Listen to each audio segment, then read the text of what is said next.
Trump's speech, and it's a doozy. Hey, if Congress won't stop these rogue judges, here's an idea. The DOJ should do it. We'll let you know about that, and we are going to finally get to our story about garbage cops, I promise. It's Friday. Welcome to the Friday edition of the Jay Sheldon Show. We are live on YouTube and on Rumble, of course. We're here Monday through Friday, 9 a.m. Eastern Time. Hopefully, it will stay 9 a.m. Eastern Time forever, at least for me, because when your time changes, mine is off by an hour and it screws everything up. But nevertheless, we're here now, so let's just get over it, shall we? I mean, it's me who has to get over it. All right. China has obtained over 200 million United States voter files. Declassified documents on election fraud. That was the big announcement, among many, in Donald Trump's speech last night. Massive election security breach, bribed U.S. journalists, manipulated our elections, colluded with treacherous Americans, all to manufacture illegal votes for Joe Biden. 220 million. That's how many voter registration data bits the Chinese communists stole, according to Trump. And there are at least 278,000 non-citizens on the voter rolls. That real number is certainly much higher. The system is so broken, Trump argued, that it is not defensible. There are hundreds of thousands of dead voter names on the voting rolls. And, quote, there's no third world country that has elections like we have. And you know what? The president was spot on. Spot on.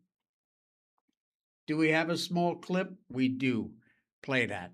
Over a period of years, starting during the 2020 election cycle, the People's Republic of China carried out what is believed to be the largest compromise of election data in history, resulting in China's illicit acquisition of 220 million U.S. voter files.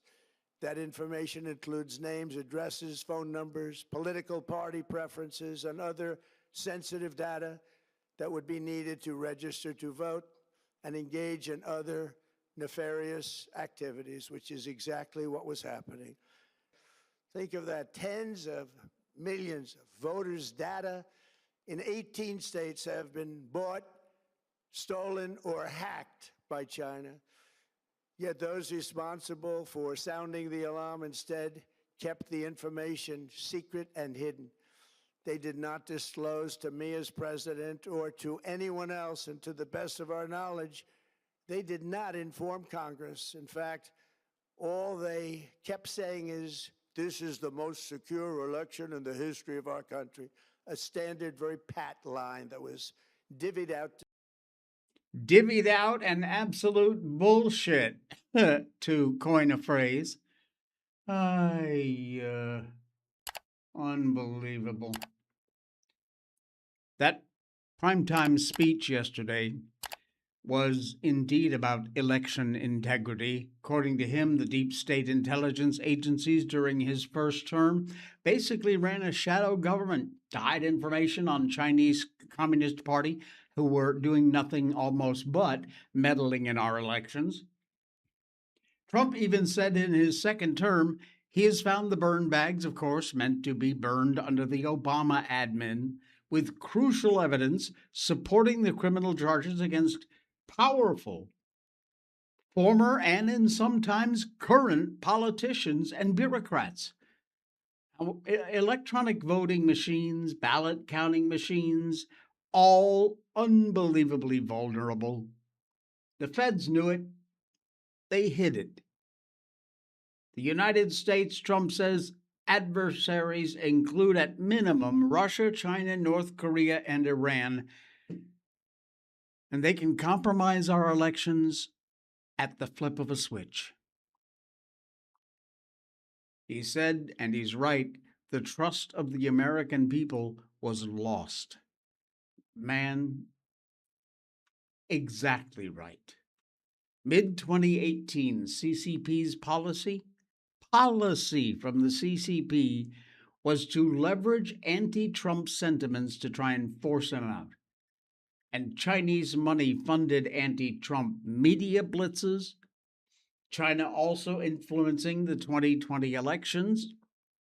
CIA obtained reporting of a specific plot to do a big number in favor of the corrupt Maduro regime in Venezuela, and that's exactly what happened. Trump said bad actors manipulating electronic vote totals. Happened in the US too. Yet the deep state did nothing but bury the evidence for years. The FBI obtained evidence on just one voter registration operation in Michigan that included fraudulent ballot signing, submission of ballots without any real individuals being behind it, and gift cards offered to each person, depending upon how many fake ballots each person could submit. Oh, you got 5 votes you can submit? Here you go. Here's 5 gift cards. Enjoy. They are already reaching out to these compromised states to make sure any future elections cannot be bought, never hacked, never watch another stolen election happen, and it did, and the proof is there. He said the only reason you would not want to do that is you want to cheat. Mail-in ballots, he argued, inherently corrupt, arguing for a drastic reduction in legal justification for mail-in ballots. He asked, we the people, that would be you and that would be me, to call our representatives and demand passage of the Save America Act. And if you're not doing that, you are not a patriot. Get up off the chair. Get your ass out of the chair, as Dan Bongino says. Head over to your laptop or your desktop or your phone. Call, email. I told you before in our description, if you pull that menu down, right underneath our sponsors is a way for you to find out who represents you and, more importantly, how to contact them. Their mailing addresses, you want to write a letter, that's even more powerful, trust me. Make a phone call, send an email. All that information is at that government site. You put in, I think you put in your zip code, and it will tell you who your reps are and how to get a hold of them. And you better be doing that. We got a big problem, a big, big problem. And it isn't going to go away until we actually do something about it. So get off your butts and do something, please. I'm begging you. Shouldn't have to, but I'm begging you anyway. All right, let's head over to Los Angeles. Only because Karen Bass, the ridiculous, brain-dead mayor of LA, has come up with an explanation for why homeless people use methamphetamines, like crystal meth. Yeah. Oh, she's got the idea exactly. She's got it all figured out. She dropped these unbelievable, cringe statements, and she's made a ton of them throughout her career. Hard to top her list, but she managed to do it. She's hailed Cuban leader Fidel Castro by the name that his minions honored him with, Commandant en Jefe. That was when he died back in 2016. In effect, lionizing this brutal communist dictator and a 110% enemy of we the United States. Oh, but she had high praise for Jefe. She said at a wildfire conference in 2025, as a big part of her city was actually burning to the ground, all of this can be found at URL, neglecting to mention the actual website. I have a hard time imagining how many people actually tried to type in URL in their address bar on their browsers.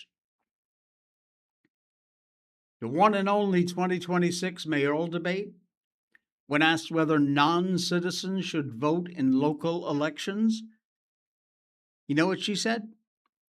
It depends. It's not a yes or a no.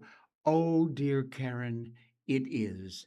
And the one-word answer I'm pretty sure you're looking for is no. However, all of that having been said, she has managed to outdo herself with the latest and nuttiest, wild, dumbass statement so far. We have a big homeless problem, no doubt about that. She admitted that at a press conference on Wednesday. And sure, some of them like a dabble in a little drug action here and there. But they have very good reasons to do drugs, the homeless. They have to protect themselves. Yeah. Here's what she said. Sleep out on the street a couple of weeks and tell me you're not using something to stay sane. Or use meth so you don't go to sleep, to protect yourself. No, I'm not kidding. She actually said it. You sleep out on the street for a couple of weeks and tell me that you're not using something to stay sane or use meth so that you don't go to sleep to protect yourself. After the speech, we asked the mayor to clarify. Well, you said that people are on the street using meth for protection?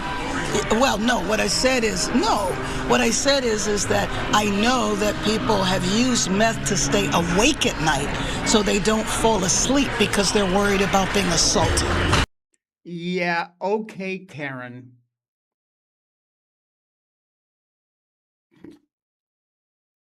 You'll notice the person who posted this tweet here. Let me just show that to you. There it is. Luis Montoya. Okay, you got that? Okay. Seems to have these sort of Nostradamus-like capabilities. Fix the streets, he implored. Now, he posted that before a massive water main break under the streets of West Hollywood in the wee hours of yesterday morning, which caused a raging river to flow down Sunset Boulevard, engulfing cars and buses and businesses and residences. Now, technically, West Hollywood is its own city, which is kind of carved out right in the middle of Los Angeles, and therefore it isn't under her jurisdiction, technically. Part of LA County, infrastructure and very deeply tied into the larger LA city. And that disaster seems kind of emblematic. It represents the failures of the city and, while I'm on the subject, the whole goddamn state. She's even doubled down on her wacko take when she was confronted by questions. Reporter asked her to clarify. And she said, well, you heard her. They don't fall asleep. They take drugs so they don't fall asleep. They're worried about being assaulted. Couple of rebuttals. Sleep out on the streets a couple of weeks. Well, Karen, how about no? Huh? Yeah. And tell me you're not using something to stay sane or use meth so you don't go to sleep or to protect yourself. Okay, then I'll tell you. I'm not now, nor will I ever take a notorious deadly drug to try and stay awake or stay safe. I'm also not going to stab myself to protect myself from street crime. You idiot.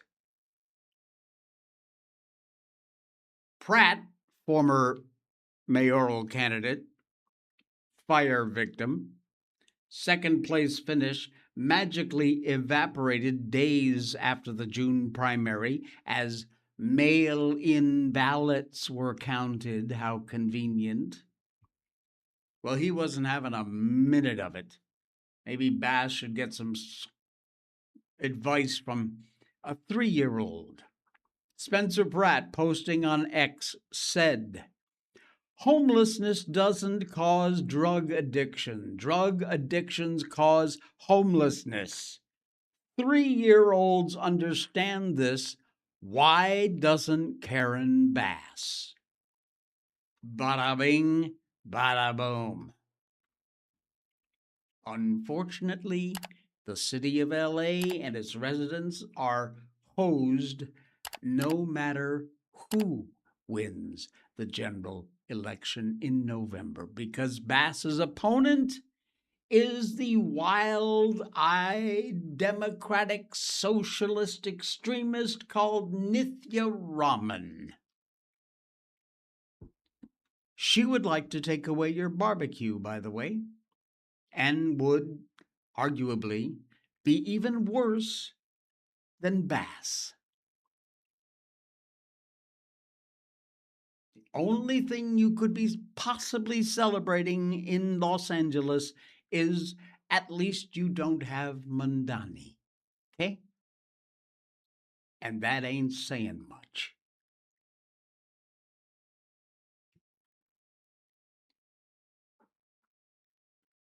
We live in an unforgivable world full of absolute morons and holes. And because these deranged, psychotic idiots have access to either a handphone or a laptop or a PC or an iPad, we fortunately have access to the little X, which will shut things off. But I thought I would play this little fellow for you to let you know exactly what's out there in case it doesn't show up on your feed. Why this crap shows up on my feed, I don't know. I'm glad it does, because I get to keep track of exactly the reasons why we should be keeping the asylums wide open. What does being berry-sexual mean? What's the difference between bisexual and berry-sexual? And are berry-sexuals attracted to berries? Well, yes. They're fruity. This is a stupid joke, Gavin. It's a stupid joke. Welcome to Gav Talks Gay, the series where I give you a piece of queer history every day. Berry-sexuality describes someone mainly attracted to feminine or androgynous people, with the occasional attraction to masculine people, like me. Right, right. But isn't that just being bisexual? That's not very open-minded. Bisexuals experience attraction to more than one or all genders. Berry-sexuality is a micro-label under the bi umbrella, highlighting the gender imbalance in attraction, which skews towards femininity. And if you haven't heard of it, don't worry, it's a new label. The pride flag was created in 2023 by Tumblr user Gender Starbucks. That's good, it's good. And because the creator hasn't posted an official color guide, most people interpret it like this. The blues represent attraction to masculinity. The white stripe represents fluidity. And the purples represent femininity, evoking the ripening of grapes on the vine. So yes, Berrysexual is a very specific microlabel, but it was created because someone didn't feel represented. And sexuality is one of the most nuanced things on the planet, right behind PEMDAS. I still don't get it.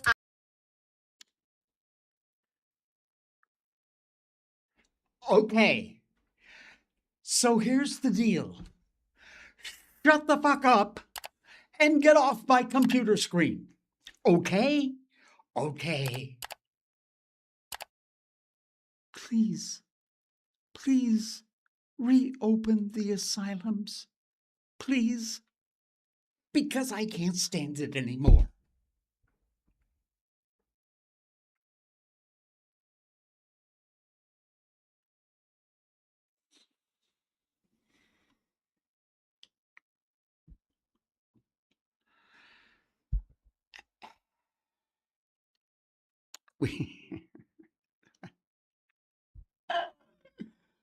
Oh my God, these people live out there amongst us.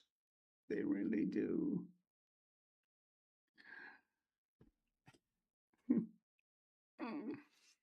I can't do the next one. I gotta move on. I really do. I just have to. I have to. Sorry. This.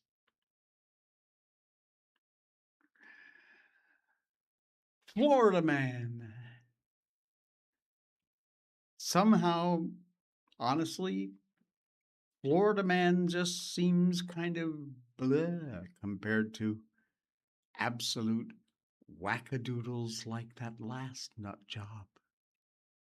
But nevertheless, we shall press on with the Sunshine State Psychosis Report, the latest dispatches from the Florida man front lines. Could be kind of tough sledding out there for states who might be vying for the title of whack job capital of the U.S. For example, that last fellow I just played the video from, I don't know where he's from, I don't want to know, but wherever it is would probably be near the top of my list. It's a very competitive field. Maine, of course, trying to find a suitable sociopath to replace Graham Plattner. Minnesota officials celebrating the independence of Somalia over our very own nation while trying to coddle a convicted rapist. And, well, California being California.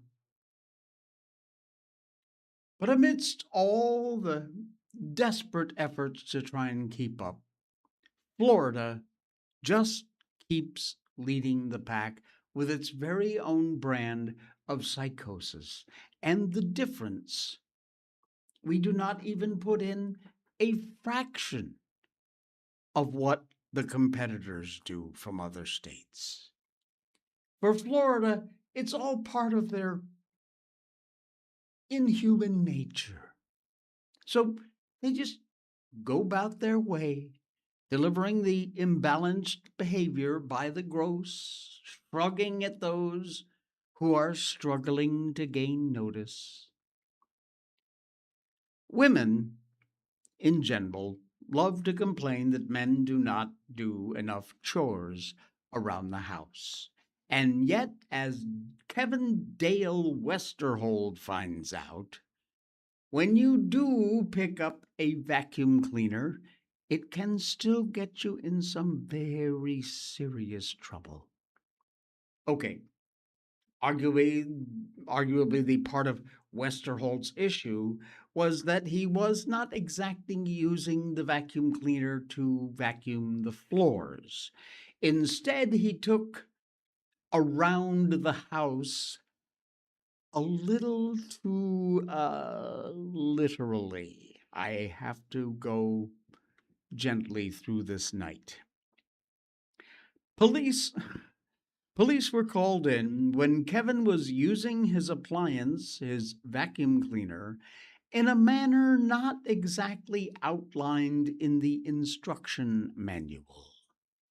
He was pleasuring himself with the cleaning device.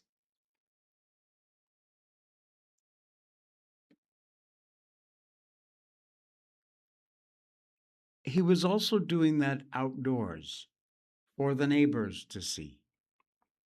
He has been convicted of indecent exposure and sentenced to, ready? Yep, probation. Would have been nice if he had been confined to maybe house cleaning arrest, but nevertheless, there you go. An older Florida woman is getting some attention and possibly running the risk of a rather different type of moving violation with her new license plate, which the state issued to her. Pompano Beach resident Nancy Dello Strito was dismayed when she opened her new license plate, mailed to her residence, to find the suggestive lettering she did not order reads SQZ A55. The state used font for the numbers, making it to be something different on her bumper. SQZ, like squeeze, and if you write this down, A55, you'll see what I'm talking about. Nancy was going to complain, but she has relented. She notes that others, including her sons and her friends, have encouraged her that she should keep it. She said the tally is currently 16 to 1 in favor of keeping her plate. If you need a visual, there you go. There is Nancy's new squeeze what plate? Yeah, very nice. Here's a fresh twist on what has become rather commonplace: violence taking place at a fast food joint when customers seem to constantly lose their mind and your order has some small little error in it. Michael Benson has been charged with aggravated battery with a deadly weapon at Sanford McDonald's. The clash took place around midnight when a customer came in from the drive-thru complaining they did not get their order of fries and a soda, which my order was supposed to come with fries and a soda, damn it. Now, after he confronted the managers about this discrepancy, he began beating on the counter. And that's when Benson told the man, "You can die today," as he removed a knife from his waistband. Police were called, arrested Benson, and by the way, Benson was an employee at that location, also in violation of a year-long probation for a different battery charge, and that probation was set to expire in a matter of days. Well, didn't work out that way. Oh, I got more. Wait, there's more. Sometimes you look at a person, I know you've done this, and you just want to tell them, "Look, pal, just give up, okay? Just give up entirely." It's apparent that James Shepard, who is 52, is just not up to the task of keeping ahead of authorities. Jimmy, as we'll call him, was showing up at the county office for his court-appointed urine test over previous drug charges. He was discovered to have driven to the location on a suspended license in violation of his probation order. Also in violation was the move he pulled in the back of the police cruiser, which happened to be outfitted with a camera inside. He was caught on tape removing his Whizzinator, the bladder, the artificial phallus he was expecting to employ during his beat the urine test. He drives to his court-ordered drug class on a suspended license and then in the patrol car pulls out a fake bladder and throws it on the floor. You think I'm kidding? No, I am not. James, I have you on video pulling out a pee bag and a dildo out of your pants, okay? I'm not stupid. I clean this car every day. I'm responsible for what is in this car. I would know if there's a pee bag and a goddamn dildo in my car. Oh, man, I can't believe I'm going back to jail. 3 and 7. Man, it really stinks, man. Yeah, it does.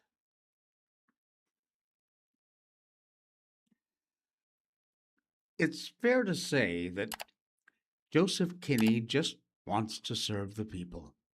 The main problem, however, is that he is not permitted to do so in the form that he prefers. Kinney, you see, is something of a recidivist nurse, it seems.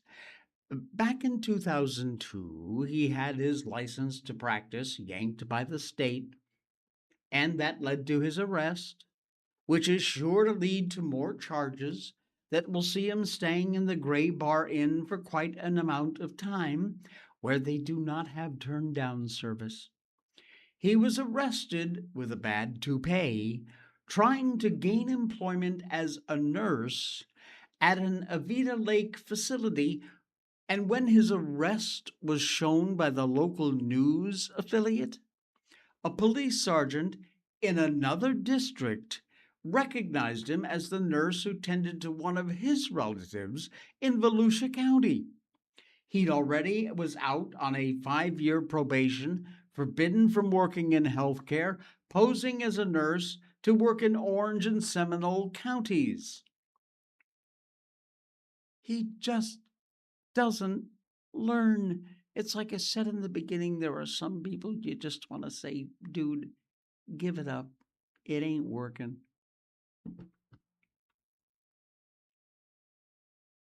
Finally, call this a case of road rage. You wonder what led this bucking nonsense when Antonio Castillo Ortega dumped beer on a woman and then attempted to run her over while on horseback at a rodeo. After this confrontation took place, he hopped down from the saddle, jumped in a vehicle to let them ponies run, but he got waylaid by an ambulance that was blocking the exit. Aw, wah, wah. He was stopped by police. He drove off, got out, galloped to a forest, spotted getting into another vehicle, but the cops were able to corral that car and roped Antonio properly this time. The incident appears to have been driven by some sort of personal dispute involving a woman, which led to several domestic abuse charges after he allegedly pulled off the horseback assault. That's it. That's the latest from the Florida Man files. Oh, man. I'm telling you. All right. I promised you I was going to do the garbage cop stories, and I am. So here it is. Seriously? Really? Sacramento, which of course is California, because, California. Sacramento is deploying climate cops who will rifle through your garbage cans pretty much like a common thief.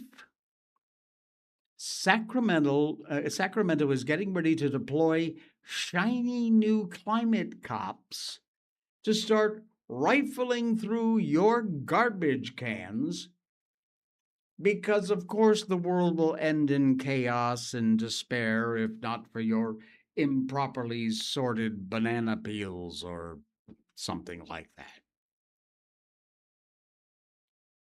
Now,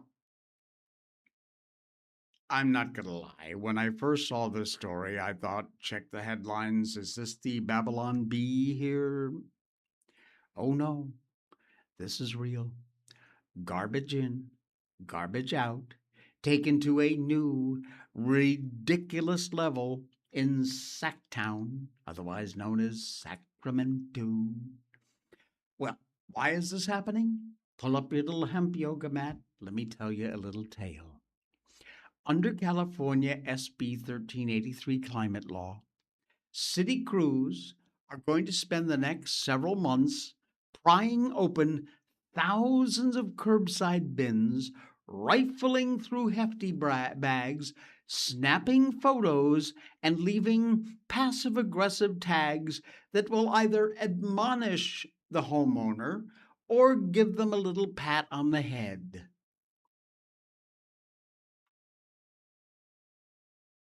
Upon waking up the next morning, you very well might find your trash bins bearing a "Great job" sticker.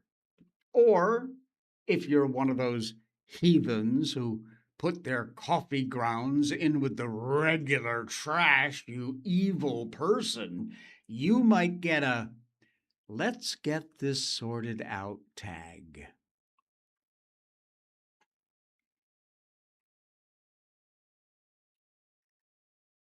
We do. All right. I don't want to do this to you, but let's play it. Before you roll out your bins, just know your garbage, mixed recycling, and organic waste containers could be inspected. Yeah, we won't be touching any of the contents, just giving a visual. The city of Sacramento will have crews checking containers across the city to track if residents are sorting properly. We conducted the same reviews last June, and we found high contamination levels of, issues like plastic bags in the recycling, garbage in the organics. Jesse David says it's to be in compliance with SB 1383, a state law that requires local jurisdictions to make efforts to reduce methane emissions, specifically caused by organic waste ending up in landfills. But residents won't face any fines, just feedback. Any container that we touch will either give a "great job" tag or a "let's sort this out" tag. But either way, we want to provide education and make sure everyone knows the resources that they have available to sort their waste correctly. I mean, just look at this woman. And so we just want to make sure that everybody kind of gets a "great job" or a "let's sort this out" tag. It just, I'm not a violent man, but man, if anybody deserved a good punch in the face. It's hard to believe this news segment is real, not something from like The Daily Show or Saturday Night Live. Residents basically getting treated like they're back in kindergarten. "Great job. Let's get this sorted out." Is this even real life anymore? I mean, don't worry. Officials are almost certainly working tirelessly behind the scenes to try and address the city's high crime rate, homelessness problems. It's just that right now, trash seems so much more important, isn't it, really? Really?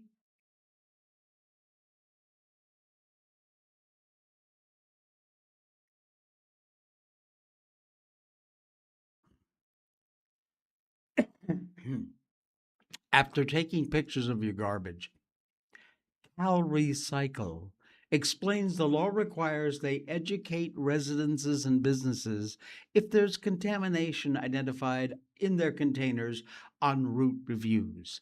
Like I said, back to school time. Crews will actually have badges to identify themselves as garbage inspectors. Wouldn't your mom be proud of you when you got your shiny new badge there? It says garbage inspector. I mean, the mall cops are going to point at you and they're going to have a good laugh, and they deserve to have that laugh. You won't be fined, by the way. No, you'll get a sticker. Maybe if you have like 3 weeks of good job, you get a gold star. Could be. You know it's coming, because that's just how they do things in good old California. Very nice. All right, I've had enough. It's Friday, and I just don't give a crap anymore. I am exhausted from all this ridiculousness. I just can't help remembering thinking about this. What was it? Blueberry knucklehead little boy girl thing? This is going to ruin my weekend, and I can't have that. So I'm going to go away now, and you go away too, and enjoy yourself. But don't, before you go away, before you hit the follow button on Rumble and the subscribe button on YouTube. It's free. You want to help donate to the show, help us keep the lights on and keep us free. There's a PayPal link in there. You can head up any one of our sponsors, and please do make us some money and get yourself some great products at discounts. Enjoy your weekend, spend it with someone you love, and I'll see you right back here on Monday.